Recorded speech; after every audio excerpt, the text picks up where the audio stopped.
రోజున జరుగుతున్న పరిణామాలు తెలంగాణ రాష్ట్రంలో ప్రజలంతా గమనిస్తూ ఉన్నారు. ఎమ్మెల్యేలు పార్టీ ఫిరాయింపుల గురించి టీఆర్ఎస్ అలియాస్ బీఆర్ఎస్ పార్టీ నాయకులు మాజీ మంత్రులైతే ఎమ్మెల్యేలు అయితే మాట్లాడుతూ ఉన్నారు. కుత్బుల్లాపూర్ ఎమ్మెల్యే వివేక్ గతంలో తెలుగుదేశం పార్టీలో గెలిచి బీఆర్ఎస్ పార్టీలోకి ఫిరాయించి ఆ రోజు హరీష్ రావు గారి మీద కేటీఆర్ మీద మరి మమ్మల్ని బ్లాక్ మెయిల్ చేసి తీసుకుందని చెప్పడం జరిగింది. మరి ఈరోజు కుత్బుల్లాపూర్ ఎమ్మెల్యే పార్టీ ఫిరాయింపుల మీద మాట్లాడుతూ మా రాష్ట్ర ముఖ్యమంత్రి రేవంత్ రెడ్డి గారిని ఏవైతే భాష మాట్లాడిండో ఎమ్మెల్యే వివేక్కు ఒక్కసారి గుర్తు చేసుకోవాలి. లా అండ్ ఆర్డర్ ఎక్కడుంది, మాకు భద్రత లేదంటున్నావు. మరి రూలింగ్ పార్టీలో ఉన్నప్పుడు గతం ఎమ్మెల్యే ఎలక్షన్ అప్పుడు నువ్వు నా మీదకి వచ్చినావు బిడ్డ. ఆ రోజు తిరిగి నేను కొడితే నీ పరిస్థితి ఏందో ఒక్కసారి ఆలోచన చేసుకో. మాకు సంస్కారం అడ్డొచ్చి ఆ రోజు నేను ఆ పని చేయలే, కానీ నీకు సంస్కారం లేదు. కుత్బుల్లాపూర్ ప్రజలు నిన్ను గెలిపించుకుర్రు, కానీ ఈరోజు వాళ్ళంతా కూడా ముక్కు మీద ఏలేసుకుంటారు.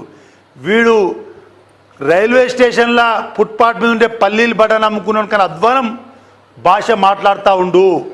ఇటువంటి వ్యక్తి మా కుత్బుల్లాపూర్ ఎమ్మెల్యే అని చెప్పి కుత్బుల్లాపూర్ ప్రజలు వాళ్ళు ఆలోచించే విధంగా నీ యొక్క వ్యవహార శైలి తయారైంది. నీ యొక్క భాష మార్చుకోకపోతే మంత్రులను కానీ మా శ్రీధర్ బాబు గారు కానీ పొన్నం ప్రభాకర్ కానీ అదేవిధంగా రాష్ట్ర ముఖ్యమంత్రిని ఏదైతే నీ భాష మాట్లాడుతున్నావో నిన్ను కుత్బుల్లాపూర్ కాన్స్టిట్యున్సీలా గల్లీల పొంటి బగాంచి కొట్టిపిస్తామని చెప్పి కూడా నేను హెచ్చరిస్తూ ఉన్నాను. ఎందుకంటే నీ స్థాయి కాదు, పార్టీ ఫిరాయించిన నువ్వే మాట్లాడుతున్నావంటే నీ యొక్క భాష కంట్రోల్ చేసుకో, నీ నాలుకని కంట్రోల్ చేసుకో, లేకపోతే ఈ ప్రాంతంలో తిరగనీయమని కూడా హెచ్చరిస్తూ ఉన్నాను.